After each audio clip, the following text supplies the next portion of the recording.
காலையில எந்திரிச்சு தூக்க கலக்கத்தோட எல்லாருக்கும் ஒரு வணக்கத்தை போட்டுட்டு டூத் பிரஷ்ல பேஸ்ட்டை வச்சுட்டு நல்லா பல்லு பல ஆகிற வரைக்கும் பல்ல தேய்ச்சிட்டு பாத்ரூம் லைட்டை போட்டுட்டு கவலைப்படாதீங்க, அதெல்லாம் காட்ட மாட்டேன். நைட்டு ஃபுல்லா தூங்கினதுனால பாடி டீஹைட்ரேஷனா இருக்கும். ஸோ தண்ணியை குடிச்சிட்டு பாடியை ஹைட்ரேட் பண்ணிக்கலாம். வெஜிடபிள்ஸ்லாம் நான் தான் கட் பண்ணுவேன், எங்க அப்பா தான் சமையல் பண்ணுவாரு. ஸோ அதுக்கு தேவைப்படுற எல்லா பொருளையும் எடுத்து வச்சுக்கிட்டு வேலையை ஆரம்பிக்கலாம். முதல்ல கார சட்னிக்கு தேவைப்படுற வெங்காயம் தக்காளி நீல வாக்கில் கட் பண்ணிக்கலாம். அது வரைக்கும் தனியாக ஒரு பிளேட்டில் வச்சுட்டு ஓரமாக வச்சிடலாம். சாம்பாருக்கும் பூரி கிழங்குக்கும் மசாலா வடைக்கும் தேவைப்படுற வெங்காயத்தை பொடியாக கட் பண்ணி தேவைப்படுற அளவுக்கு ஏற்ற மாதிரி 3 பிரித்து வச்சுக்கலாம். பூரி கிழங்குக்கும் சாம்பாருக்கும் தேவைப்படுற பச்சை மிளகாயை 2 கட் பண்ணிக்கலாம். அதுக்கப்புறம் சாம்பாருக்கும் பூரி கிழங்குக்கும் தேவைப்படுற தக்காளியை பொடியாக கட் பண்ணி 2த்துக்கும் தேவைப்படுற அளவில் பிரித்து வச்சுக்கலாம். தக்காளியை கட் பண்ணிட்டு இருக்கும்போது எங்கள் அம்மா காஃபியும் பிஸ்கெட்டும் கொண்டு வந்துட்டாங்க. ஸோ அதை 2த்தையும் சாப்பிட்டுட்டு வேலையை கண்டினியூ பண்ணலாம். வீடியோ ஷூட் பண்ணும்போது தான் சார்ஜ் கம்மியாக இருக்குன்றதை நோட்டீஸ் பண்ணேன். ஸோ இதுக்கப்புறம் சட்னிக்கு தேவைப்படுற தேங்காய் பச்சை மிளகாய் இஞ்சி ரெடி பண்ணணும். அப்புறம் பிளேட்டில் அண்ட் பார்சல்ல வைக்கிறதுக்கு வாழை இலையை கட் பண்ணி ரெடி பண்ணும். இது 2த்தையும் ரெடி பண்ற கேப்ல போனை சார்ஜ் பண்ணிக்கிறேன். சோ நம்ம சட்னிக்கு தேவைப்படுற தேங்காய் பச்சை மிளகாய் இஞ்சி ரெடி பண்ணியாச்சு,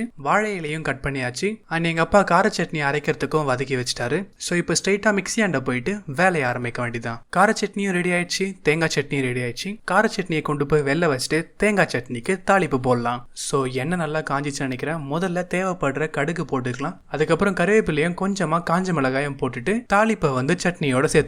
இதன் பிறகு வீட்டில் நம் கடமை முடிந்தது. அதனால் ரெடி ஆயிட்டு கிளம்ப வேண்டியதான். எப்பவுமே கிளம்புறதுக்கு முன்னாடி 3 விஷயம் மறக்காம எடுத்துப்பேன். 1 என்னுடைய போன், 2வது என்னுடைய ஹெட்செட், 3வது ஸ்வெட்டான துடைக்கிறதுக்கு ஒரு சின்ன டவல். ஸோ எல்லா பொருளும் ரெடி ஆயிடுச்சு. ரெடியான எல்லா பொருளையும் எடுத்துக்கிட்டு எங்க அப்பா மாவு ரெடி பண்ற கேப்ல நான் எல்லாத்தையும் தள்ளு வண்டியில ஏத்திட்டு ரெடி பண்ணி வச்சுக்கணும். ஒன்ஸ் அவர் மாவு ரெடி பண்ணி கொடுத்த உடனே அதையும் வண்டியில ஏத்திக்கிட்டு கிளம்ப வேண்டியதுதான். நாங்க பிளாட்ஃபார்ம்ல தான் டிஃபன் கடை வச்சிருக்கோம். ஸோ எங்க வீட்டுல இருந்து கடை வச்சிருக்க இடம் வரைக்கும் நியர்லி ஒரு 500 மீட்டர்ஸ் டிஸ்டன்ஸ் இருக்கும். வீட்ல இருந்து ஒரு 6:30 to 6:45 கிளம்பிட்டாக்கா அங்க போய் எல்லாத்தையும் ரெடி பண்ணி எடுத்து வச்சு ஒரு 7 இல்ல 7:05க்கு இட்லி ஊத்த கரெக்டா இருக்கும். கடையாண்ட வண்டி கொண்டு நிப்பாட்டின வேலையா தார்பையா பிரிச்சு கட்டிடுவோம். கடைக்கு வந்தோடனே வேலையா எங்க அப்பா இட்லி ஊத்த ஆரம்பிச்சிருவாரு. இட்லி ஊத்திட்டு வேகிற டைம்ல எங்க அம்மா கூட சட்னி சாம்பார் 2 பேர் சேர்ந்து கட்ட ஆரம்பிச்சிருவாங்க. கடைக்கு எதனா தண்ணி தேவைப்பட்டதுன்னா எங்க அப்பா தான் போய் கொண்டு வருவாரு. சைட் பை சைட்ல இட்லி ஊத்திட்டு இருக்கிற கேப்ல பார்சல் கட்டி கொடுக்கறது, சாப்பிட வச்சு கொடுக்கறது, இடையில எதனா ஒரு பொருள் தேவைப்பட்டா கடைக்கு போயிட்டு அவர் தான் வாங்கிட்டு வருவாரு. எங்க அம்மாவுடைய ரோல் அதிகமா என்னவா இருக்கும்னு பாத்தீங்கன்னா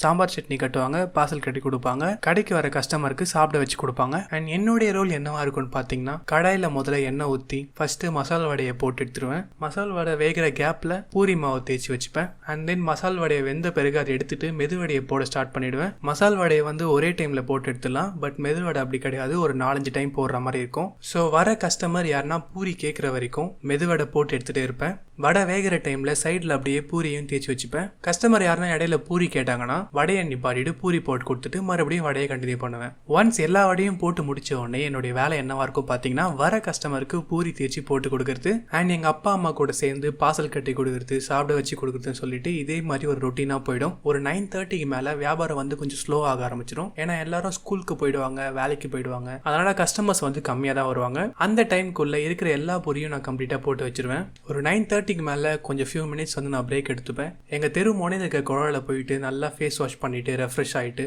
வீட்டுக்கு தேவைப்பட்ட தண்ணியும் ஒரு குடம் எடுத்துக்கிட்டு நேரா வீட்டுக்கு போயிட்ட உடனே கேட்டை ஓபன் பண்ணி எங்க வீட்டு வெளியில இருக்கிற இடத்த பெருக்கிட்டு அந்த பிளக்கை எடுத்து கனெக்ட் பண்ணி சுவிட்சை போட்டு ஃபேனை கீழே இறக்கி ஹபாடான்னு படுத்தா சொர்க்கங்க. படுத்துட்டு ரீல்ஸ் பார்த்துட்டு இருக்கும் போதே டைம் ஆயிடும். அப்புறம் என்ன, வேகமா எந்திரிச்சு குடுகுடுன்னு கடைக்கு ஓட வேண்டியதுதான். நான் ஏன் ரெஸ்ட் எடுக்கிறேன்னு பாத்தீங்கன்னா ஒன்ஸ் நான் கடைக்கு போயிட்ட பிறகு எங்க அப்பாவும் எங்க அம்மாவும் வீட்டுக்கு கிளம்பிடுவாங்க. ஸோ இருக்கிற எல்லா பொருளையும் நான் தான் எடுத்து வச்சுட்டு வரணும். அது மட்டும் இல்லாம காலையில 3:30க்கு எழுந்து கண்டினியூஸா வேலை பார்க்கறதுனால ரொம்ப ஓவர்வெல்மிங்கா இருக்கும். ஸோ இந்த மாதிரி ஒரு கேப் எடுத்துட்டு வந்தா கொஞ்சம் ரெஃப்ரெஷ்மெண்டா ஃபீல் ஆகும். அதனாலதான். அதுக்கப்புறம் என்ன, எல்லா பாத்திரத்தையும் ஒண்ணுக்குள்ள ஒண்ணு அடிக்கிட்டு வேஸ்டேஜஸ் எதனா இருந்தா டிஸ்போஸ் பண்ணிட்டு தள்ளு வண்டியில எல்லா பொருளையும் ஆர்டரா அரேஞ்ச் பண்ணிட்டு தார்பை அவுத்து சுருட்டி வண்டி டாப் மேல பக்காவா கட்டிட்டு கடை சாமான் எல்லாத்தையும் வீட்டுல கொண்டு போய் இறக்கிட்டா சாமான் தைக்கிற ஆண்டி சாமான் தேய்ச்சிருவாங்க.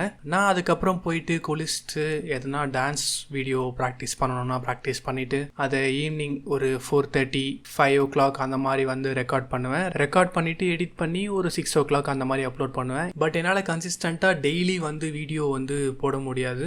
சம்டைம்ஸ் ரொம்ப டயர்டா அந்த மதியம் தூங்கிடுவேன். சில சமயம்லாம் மதியம் தூங்கிட்டாக்கா எப்போ எழுந்து பண்ணி தெரியாது. நைட்டு 7 மணி கூட எழுந்து இருப்பேன். அதனாலேயே மோஸ்ட் ஆஃப் த டைம் அது தூங்க மாட்டேன். ஒரு ஐடியா நைட்டு சீக்கிரம் படுத்துக்கலாம் சொல்லிட்டு நைட்டு படுத்துருவேன். ஸோ இப்போதைக்கு பார்த்தீங்கன்னா 2025 காலையில் ஃபேமிலிக்காக ஒர்க் பண்ணிவிட்டு மதியம் வந்து passion or finding myself எனக்கு என்ன தோணுதோ அது பண்ணிகிட்ருக்கேன்.